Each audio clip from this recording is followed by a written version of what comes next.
अस्सलाम वालेकुम। Peoples Republic of China आखिरकार एक ऐसा एक्शन लेता है कि पूरी दुनिया चौंक जाती है। हकीकत में ये वार अमेरिका को और उसके एलाइज पर है, लेकिन मुस्लिम दुनिया भी इस वार से शर्म से डूब मरने के करीब हो गई है।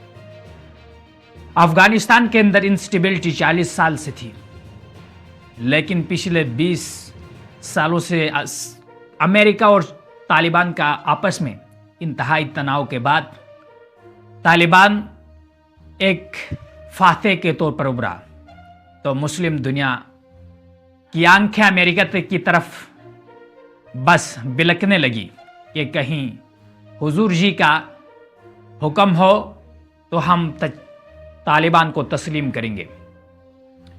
इसी असना में आका का हुक्म नहीं होता है, लेकिन चाइना के सदर शी जिनपिंग ने यह डिसीजन लिया और तालिबान को तस्लीम किया है। बड़ी खबर यह है कि तालिबान का जो मुजाहिद था और मीडिया स्पोक्स पर्सन ज़बीहुल्लाह मुजाहिद का एलाई था, मीडिया की खबरों की वो जिन्नत बने रहते थे, वो आज ambassador of People's Republic of China मुंतखब हो चुके हैं। उन्हें वहाँ भेज दिया गया है। उसके जो डॉक्यूमेंट्स हैं वो शी जिनपिंग ने अपने हाथ से वसूल किया है। अब वो कानूनी तौर पर पीपल्स रिपब्लिक ऑफ चाइना के एम्बेसडर बन चुके हैं। ये आज की बहुत बड़ी खबर है। आपको बताता चलूँ, इस वक्त अफगानिस्तान को, जैसे कि इजराइल को पाकिस्तान ने तस्लीम नहीं किया है, इसी तरह अफगानिस्तान को मुसलमान 57 देश में किसी भी देश ने तस्लीम नहीं किया है और न किसी दूसरे मुल्क ने तस्लीम किया था। और आज चाइना पहला मुल्क बन गया है कि जिसने तालिबान को तस्लीम किया है।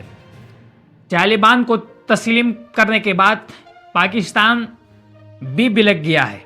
पाकिस्तान की इस्टेब्लिशमेंट और पाकिस्तान की जो सियासी अशराफिया है उनके भी सर झुक गए हैं, क्योंकि अब चाइना ने पाकिस्तान को दिखा दिया है हकीकत के सीपेक 5 सालों से इल्तवा था। उधर गिलगित से लेकर गवादर तक टोटल जो बनता है रोड वो है 1609 किलोमीटर बिल्कुल। तो इस पर काम नहीं हो रहा था, तो चाइना ने क्या किया है, अब वाखान से लेकर जो अफगानिस्तान से ईरान से चाबहार गर्म पानियों तक रिसाई 1690 किलोमीटर, समझ गए, बिल्कुल सिर्फ 90 किलोमीटर जो फासला है वो उसका फ़र्क है, तो उससे चाइना को फ़र्क पड़ने वाला नहीं है। तो चाइना ने पाकिस्तान को दिखा दिया है कि क्योंकि पाकिस्तान के अंदर 2 मसले हैं।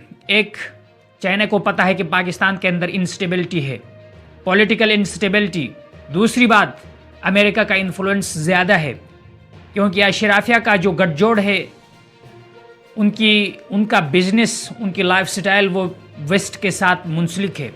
तो चाइना ने अपने सर्वाइवल के लिए और अपने बेल्ट एंड रोड के मंसूबे को तोसी देने के लिए, उसको पायदार बनाने के लिए अफगानिस्तान को चूज किया है। इसके अलावा अमेरिका के अफगानिस्तान से जाने की कई बड़ी वजूहात थी। उसमें एक ये भी वजह बताई जा रही थी, आपको मालूम है कि अमेरिका के होते हुए भी चाइना अफगानिस्तान से वसाइल समेट रहा है। तो अमेरिका ने कहा कि भाई हम सिक्योरिटी क्यों कर रहे हैं, हम जा रहे हैं क्योंकि चाइना का ही फायदा हो रहा है। मेरे पास एक लिस्ट है, आप देखें। 2007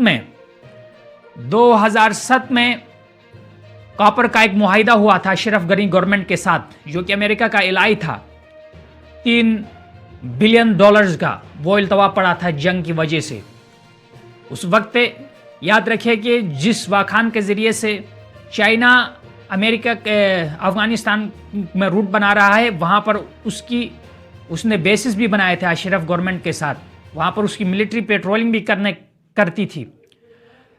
तो तालिबान के खिलाफ था उस वक्त, वो मुआहिदा लटका हुआ था। उसके बाद तालिबान गवर्नमेंट आई तो लिथियम रिजर्व्स के ऊपर तालिबान ने $10 बिलियन अमेरिकन डॉलर का मुआहिदा किया है। उसके बाद ऑयल को एक्सप्लोर करने, دریافت کرنے، اس کو ڈھونڈنے اور اس کو ڈیولپ کرنے کے لیے افغانستان کے اندر تقریباً $450 ملین کی سرمایہ کاری کر چکا ہے چین 2 سالوں کے اندر۔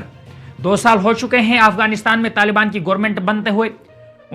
یاد رہے کہ 1995 سے لے کر 2001 تک 6-7 سال طالبان پہلے بھی گورنمنٹ کر چکے تھے، تو اس کے بعد جنگ ہوئی، ان کی گورنمنٹ گر گئی۔ بعد میں 2021 کو 15 اگست والے دن ان کی گورنمنٹ بنی تھی۔ تو اب طالبان اور چائنا کی ایک پارٹنرشپ بن گئی ہے۔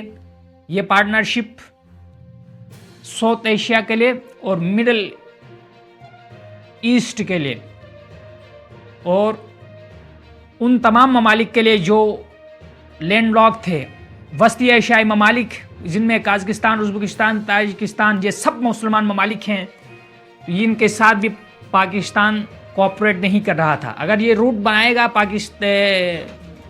چائنا افغانستان کے ذریعے تو یہ سب گرم پانیوں تک رسائی حاصل کریں گے، وہ بھی بنا پاکستان کی اسسٹنس کے، پاکستان کی مدد کے۔ تو بڑی خبر یہ ہے کہ بلال کریمی افغانستان کے چائنا میں سفیر منتخب ہو چکے ہیں، ان کو بھیج دیا گیا تھا۔ شی جن پنگ نے اس کو جو ڈاکومنٹس تھی اس کو ریسیو کیا ہے، اس کے ساتھ بڑی میٹنگ کی ہے۔ 40 ممالک کے اور بھی مہمان آئے ہوئے تھے، ان سب کے سامنے ایک بڑا سیمینار ہوا ہے۔ اب خطے کی سیاست بدلنے جا رہی ہے۔ تو وسلام، اپنا چینل یوتھ ٹورڈز ریئلٹی کو سبسکرائب کرنا نہ بھولیے گا۔